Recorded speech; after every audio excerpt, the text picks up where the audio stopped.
ఓం మహాగణాధిపతయే నమః. ఓం గురుభ్యో నమః. ఓం శ్రీమాత్రే నమః. పరమేశ్వర స్వరూపమైనటువంటి జ్యోతిష వాస్తు మరియు ఇతర అనేకమైనటువంటి శాస్త్రములను మనకు అందించినటువంటి మహర్షులకి నమస్కారం. హయగ్రీవ హయగ్రీవ హయగ్రీవేతి యో వదేత్ తస్య నిస్సరతే వాణి జనుకన్యా ప్రవాహవత్. అరుణాం కరుణాతరంగితాక్షీం ధృతపాశాంకుశపుష్పబాణచాపాం అనిమాదిభిరావృతాం మయూకైః అహమిత్యేవ విభావయే భవానీం. శ్రీమాత్రే నమః. ప్రేక్షకులకి ఆ లలితాంబిక అమ్మవారి యొక్క అనుగ్రహం పరిపూర్ణంగా కలగాలని మనస్ఫూర్తి కోరుకుంటూ మనం ఈరోజు చెప్పుకోబోయే టాపిక్ ఏమిటి అంటే, ముఖ్యంగా రాహుగ్రహం.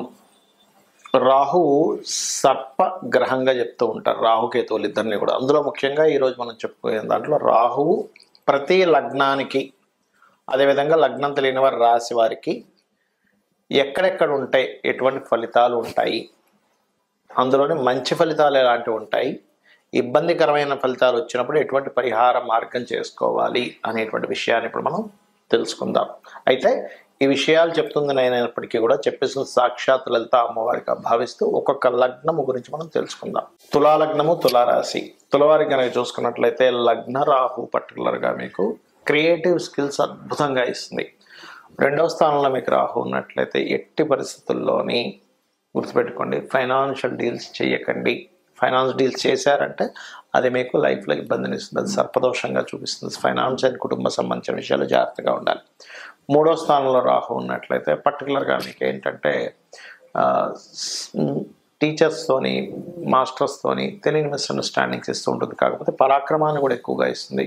కాకపోతే నాలుగో స్థానంలో రాహు ఉన్నప్పుడు మీరు ఏదైనా సరే ప్రాపర్టీ తీసుకునేప్పుడు పడమర భాగం లేదా నైరుతి భాగం ఎలా ఉందో చెక్ చేసుకొని తీసుకోవాలి. లేనట్లయితే చాలా ప్రిడిక్షన్స్ ఉంటాయి ఇంకా, కాకపోతే నేను కొన్ని చెప్తున్నాను ఇక్కడ.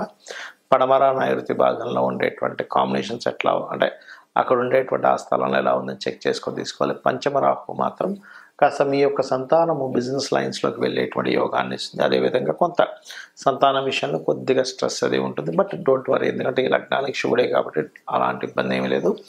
ఆరో స్థానంలో రాహు కనుక ఉన్నట్లయితే ఇక్కడ కొంచెం లీగల్ మ్యాటర్స్ విషయంలో కూడా కొంచెం జాగ్రత్తగా ఉండాలి. కాకపోతే ఇక్కడ కొంచెం విదేశాలకు వెళ్ళి అక్కడ స్థిరపడేటువంటి యోగాన్ని రాహు ఇస్తాడు.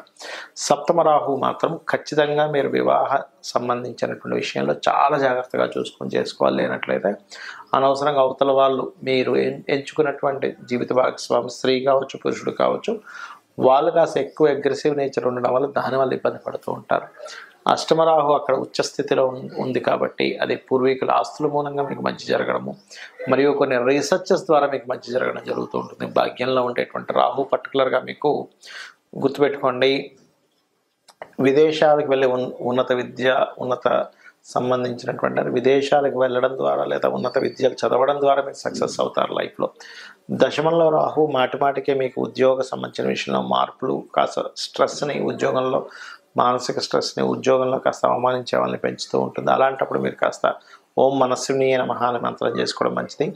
లాభరాహు మాత్రం పర్టికులర్గా మీకు చూసుకున్నట్లయితే మీ యొక్క లగ్నానికి రవి యొక్క రాశి అవుతుంది కాబట్టి కాస్త ప్రమోషన్స్ వచ్చేటువంటి విషయాల్లో ఒక్కోసారి సడన్గా ప్రమోషన్స్ రావడం, ఒక్కోసారి రివర్స్ అవ్వడం జరుగుతూ ఉంటుంది. ఇక 12లో ఉండేటువంటి రాహు ఖచ్చితంగా మీకు మీ యొక్క తండ్రి గారి ఆస్తికి సంబంధించిన విషయంలో మీకు బాగా కలిసి రావడము, అదేవిధంగా విదేశాలకు వెళ్ళి అక్కడ ఏదైనా ఇంపోర్ట్ ఎక్స్పోర్ట్ బిజినెస్లు చేయడం అనేటువంటి యోగాన్ని ఇస్తుంది. ఇక మీరు చేయవలసినటువంటి దేవతారాధన గుర్తుపెట్టుకొని మీరు నిత్యము చేయవలసింది కాళికా అమ్మవారికి చేయాలి. ఏదైనా మీకు జన్మజాతకంలో రాహు మహర్దశ వచ్చినా, లేకపోతే రాహు సరైన స్థితిలో లేక పాపకత్తిలో ఉన్న, ఇప్పుడు మనం చెప్పుకున్న కాంబినేషన్స్లో పాపకత్తిలోని బాగాలేనట్లయితే అది కొంచెం ఇబ్బందికరమైన ఫలితాలు ఇచ్చేటప్పుడు రాహుకేతు గ్రహాల దగ్గర దీపారాధన చేస్తూ దుర్గారాధన చేయండి అనే విధంగా బాగుంటుంది. ఇక్కడ రాహువు కేతువు ఛాయాగ్రహాలుగా చెప్పబడింది శాస్త్రంలో. అయితే ఈ ఛాయాగ్రహాలు ముఖ్యంగా జన్మజాతకంలో ఎక్కడైనా స్థితి పొందాయి అంటే మనం ఫస్ట్ ఆఫ్ ఆల్ మనం అర్థం చేసుకోవాల్సింది ఏంటంటే, మీ లగ్నం నుంచి శుభత్వంగా ఉండేటువంటి ప్లేస్లో మిత్రక్షేత్రంలో ఉందా, శత్రుక్షేత్రంలో ఉందా అనేది ఫస్ట్ చూసుకోండి. అంతేగాని రాహు ఎక్కడుంటే అక్కడ ఖచ్చితంగా పాప ఫలితాలు ఇవ్వాలని రూల్ లేదు, కేతు ఎక్కడుంటే అక్కడ పాప ఫలితాలు ఇవ్వాలని రూల్ లేదు. ఇందులో మరొక విషయం ఏంటంటే, చాలామందికి కాలసర్ప దోషం అన్నది ఎక్కువగా చూసుకుంటూ ఉంటారు. ఒకటే గుర్తుపెట్టుకోండి, కాలసర్ప దోషం అనేటువంటిది కాలానికి సంబంధించింది. అంటే ఈ దేశంలో ఈ ప్రాంతంలో ఇలాంటివి జరుగుతాయని చెప్పడానికి మాత్రం దేశకాల సంబంధించిన వాటిని ఆ దేశానికి ఏ లగ్నం అవుతుంది ఏ రాశి అవుతుందో చూసుకొని ఈ దేశంలో సునామీలు వస్తాయనో లేకపోతే భూకంపాలు వస్తాయనో కరువు కాటకాలు ఉంటాయనో గొడవలు జరుగుతాయనో ఇట్లాంటివి చెప్పడానికి చెప్పారు. కానీ జన్మజాతకానికి కాలసర్పదోషం అప్లై చేయమని ఎక్కడ చెప్పలేదు. సర్పదోషాన్ని మాత్రం అప్లై చేయమని చెప్పారు. అది పర్టికులర్గా మీకు మేష వృశ్చిక అదేవిధంగా కర్కాటక సింహ ఈ రాశుల్లో ఉన్నప్పుడు ఎక్కువగా సర్పదోషం ఎక్కువగా పనిచేస్తూ ఉంటుంది. అది ముఖ్యంగా గుర్తుపెట్టుకోండి. ఎవరికైనా సర్పదోషం ఉంది, ఇప్పుడు మనం ఇప్పటివరకు కొన్ని లగ్నాల గురించి చెప్పుకుంటూ వచ్చాం. ఈ లగ్నం వాళ్ళకైతే ఇది ఈ ప్లేస్లో ఉంటే ఇది అని. కానీ లగ్నము నక్షత్రము రాశి ఏమీ తెలియదు. అప్పుడు ఏం చేయాలి అంటే సింపుల్గా మీకు సర్పదోషం ఉంది లేదు అనేటువంటిది సిమ్టమ్స్ ఏమిటి అంటే, ఒకటి విపరీతమైన కోపం వస్తూ ఉంటుంది. చిన్న చిన్న విషయాలకు కోపం రావడం జరుగుతూ ఉంటుంది. సంథింగ్ నెగటివ్ ఎనర్జీ తొందరగా మీకు అట్రాక్ట్ అవుతూ ఉంటుంది సర్పదోషం ఉన్నప్పుడు. అదేవిధంగా స్త్రీలకైతే మిస్క్యారేజ్ అవ్వడము, విదేశాలకి వెళ్ళాలి అనేటువంటి ఒక సంకల్పం తీసుకొని అక్కడికి వెళ్ళిన తర్వాత అక్కడ ఇబ్బంది పడ్డము, లేనట్లయితే ఇక్కడి నుంచి వెళ్ళేటువంటి ప్రయత్నం చాలా మట్టుకు మీరు ఎన్నిసార్లు ప్రయత్నం చేస్తున్నా ఫెయిల్ అవుతూ ఉండడము. అదేవిధంగా అదే సర్పదోషం కనుక కొన్ని అంటే మీకు మనం ఇప్పుడు జాతక చక్రం లేదని మాట్లాడుకుంటున్నాం కాబట్టి సప్తమ స్థానం మీద పడితే కనుక ఒక్కొక్కసారి వారికి వివాహ జీవితంలోనే ఇబ్బందులు కలగడం లాంటివి జరుగుతూ ఉంటాయి. కాబట్టి మీరు దీనికి ఏం చేయాలంటే చాలా సింపుల్గా ఎవరికైనా సరే జాతకం తెలిసినా తెలియకపోయినా సర్పదోషం ఉందంటే దాని నివారణ మార్గం ఒకటి కాళహస్తికి వెళ్ళడం. ఆ ఈశ్వరానుగ్రహం రాహుకేతువులు పూజతో పాటు ముఖ్యంగా అక్కడ ఈశ్వరానుగ్రహం కలగడం వల్ల కాళహస్తికి వెళ్ళిన వాళ్ళకి శుభం కలుగుతుంది, గుర్తుపెట్టుకోండి. రెండవది నవగ్రహాలలో ఛాయాగ్రహాలైనటువంటి రాహుకేతు గ్రహాల దగ్గర దీపారాధన చేయడము. మీకు దగ్గరలో రావి చెట్టు ఉన్నట్లయితే రావి చెట్టు కిందన మనకి సర్ప ప్రతిష్ఠ చేసి ఉంటాయి కొన్ని, అక్కడికి వెళ్ళి చక్కగా ఒక చెంబు నీళ్ళల్లో పసుపు కుంకుమ గంధం వేసి కలిపి వాటి చుట్టూ ప్రదక్షిణాలు 3 కావచ్చు, లేనట్లయితే 11 కావచ్చు, 21 కావచ్చు, 41 కావచ్చు ప్రదక్షిణాలు చేసి వాటి మీద ఆ సర్పముల మీద వేయడము. అదేవిధంగా సర్ప సూక్త పారాయణము వినడం కానీ చేయడం కానీ చేయాలి.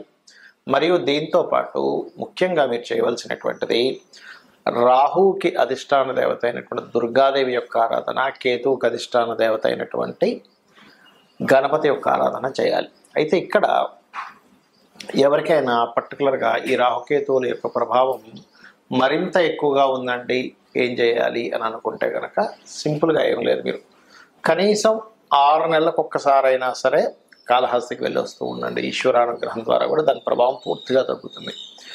మరొకటి ఏంటంటే ఈ రాహుకేతువులు గోచారంలో సంచరించేటప్పుడు కూడా మీ లగ్నం నుంచి ఎన్నో స్థానంలో సంచరిస్తున్నాడో చూసుకోవాలి. అందులో ప్రధానంగా ధనస్థానంలోకి వచ్చినప్పుడు కొంచెం ఫైనాన్స్ విషయంలో జాగ్రత్తగా ఉండడము, 3వ స్థానంలోకి వచ్చినప్పుడు అగ్రిమెంట్స్ విషయంలో జాగ్రత్తగా ఉండడము, 4వ స్థానంలోకి వచ్చినప్పుడు పర్టికులర్గా మీరు ఏదైతే